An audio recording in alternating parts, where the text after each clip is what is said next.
Good morning, class. How are you today? I hope you are always okay. Kembali lagi bersama Miss Ria di pertemuan kedua.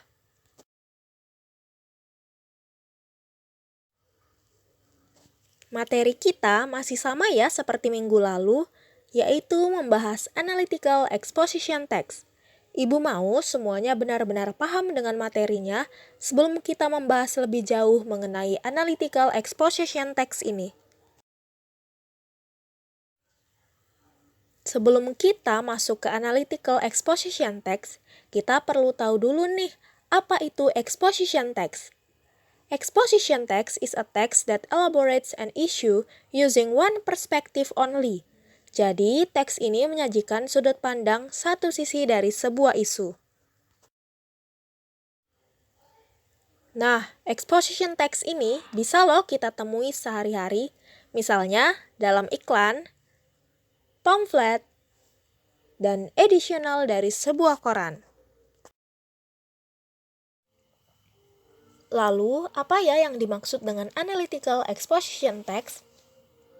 Analytical exposition text is a text that exposes the writer's idea about the phenomenon around him or her, including things, places, or events.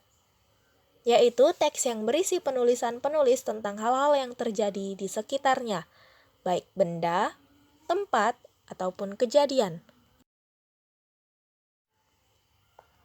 Analytical exposition text termaksud dalam argumentatif teks, karena menunjukkan suatu pendapat atau argumen terhadap sesuatu. Nah, sekarang Ibu pengen tahu pendapat anak-anak tentang isu berikut ini. Using smartphones in class should be allowed. Teachers should not give homework to their student. Every student must have at least one extracurricular activity. Setujukah kalian? Atau tidak setuju? Nah, apapun pilihan kalian, semuanya benar ya, asal kalian punya alasan yang kuat untuk mendukungnya. Nah, nggak boleh nih kalian bilang antara setuju dan tidak setuju, Bu. Karena ingat ya, exposition text itu hanya menjelaskan satu sisi saja. Lalu, fungsinya apa sih, Bu, analytical exposition text ini? Fungsi utamanya adalah to persuade the reader that the idea is an important matter, yaitu untuk menyajikan pembaca bahwa topik yang dibahas itu penting untuk didiskusikan. Nah, bukan untuk mengajak pembaca melakukan sesuatu ya. Misalnya, untuk isu yang sempat kita lihat nih, using smartphone in class should be allowed. Nah, mungkin kamu setuju nih kalau menggunakan HP di kelas itu nggak apa-apa. Kamu berpendapat bahwa menggunakan HP di kelas ini bisa membantumu belajar, misalnya mencari informasi tambahan atau menggunakan aplikasi kamus. Nah, kamu bisa menulis teks soal ini, supaya orang-orang tuh tahu kalau isu ini penting loh untuk dibahas. Atau sebaliknya, kamu tidak setuju kalau ada guru yang mengizinkan muridnya menggunakan HP di dalam kelas. Mungkin karena banyak efek negatifnya. Misalnya, malah main game atau selfie-selfie. Bisa juga loh kamu tulis analytical exposition text soal ini, biar pada tahu kalau pakai HP di kelas itu nggak baik. Oke, students, gimana? Sudah kenal dengan analytical exposition text? Apa? Masih bingung nulisnya? Tenang, nanti Ibu kasih tahu caranya. Stay tune.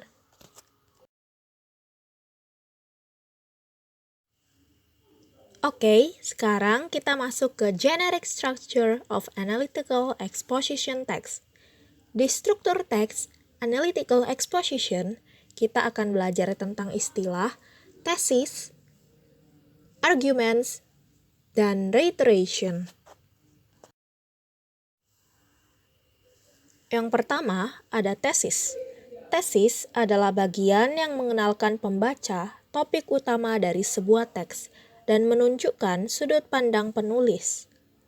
Nah, di paragraf tesis ini kita bisa tahu nih, topik utama yang dibahas adalah smoking. Lalu kita bisa tahu bahwa si penulis ini berpendapat bahwa smoking ini harmful atau berbahaya.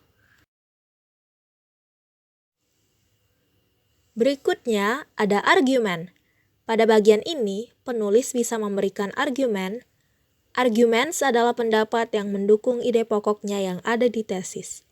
Biasanya, argumen ini lebih dari 2 ide loh. Semakin banyak argumen dalam satu teks, maka pembaca akan semakin yakin kalau topik yang dibahas itu penting untuk didiskusikan. Nah, untuk mendukung tesis merokok itu tidak baik, kita bisa menggunakan beberapa argumen nih. Seperti yang dicontoh, merokok itu menyebabkan banyak penyakit. Selanjutnya, yang kedua, membahayakan orang lain juga, terutama non-smoker. Dan yang terakhir, menghabiskan banyak uang. Nah, yang terakhir ada yang namanya reiteration. Reiteration adalah bagian yang berisi penegasan kembali posisi dan pendapat penulis terhadap topik utama. Ini menjadi penutup atau paragraf terakhir dari analytical exposition text. Oke, kita lihat ya contohnya. Kita bisa lihat nih bahwa si penulis menegaskan kembali bahwa smoking is bad for you atau tidak baik untukmu. Nah, selain menggunakan kata to conclude, kita juga bisa loh menggunakan kata-kata lain. Seperti from the fact above, I personally believe, therefore my conclusion is, atau in conclusion. Nah, setelah kamu membaca semua argumen, tibalah di akhir tulisan. Penulis pun berkata, benarkah kalau merokok itu tidak baik? Nah, gimana? Seru kan? Kita kenalan lebih jauh lagi yuk dengan analytical exposition text. Selanjutnya, kita akan belajar tentang language feature atau kaidah kebahasaan yang dipakai dalam analytical exposition text. Apa saja ya? Ya, kita cari tahu.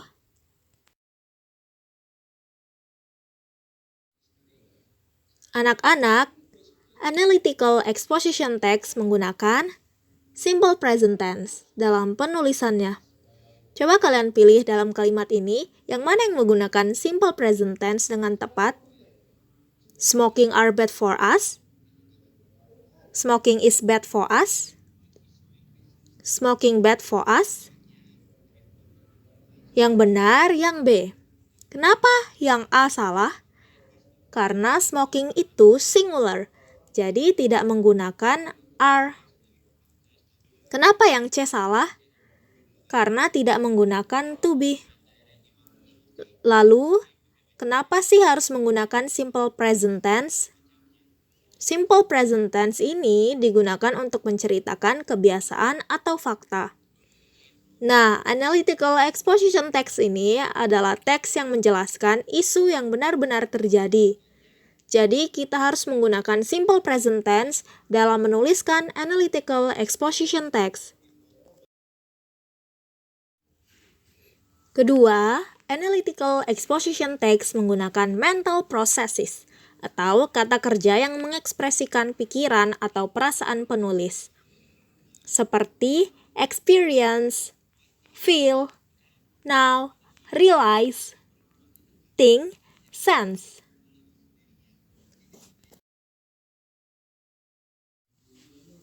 Selanjutnya, menggunakan internal conjunction. Internal conjunction adalah kata penghubung yang menghubungkan argumen antara dua klausa. Nah, ada banyak macamnya nih. Yang pertama, untuk menambahkan suatu ide, seperti in addition to that, furthermore. Contohnya, in addition to that, studies have found that up to 95% that those who suffer from bronchitis are smoker. Nah, selanjutnya untuk membandingkan suatu ide seperti but, meanwhile, on the other hand, contohnya, while this activity might give temporary relief, and pleasurable feelings to smokers. It's nothing compared to all the harmful effects that it brings to our well-being. Nah, yang terakhir untuk kata hubung sebab akibat.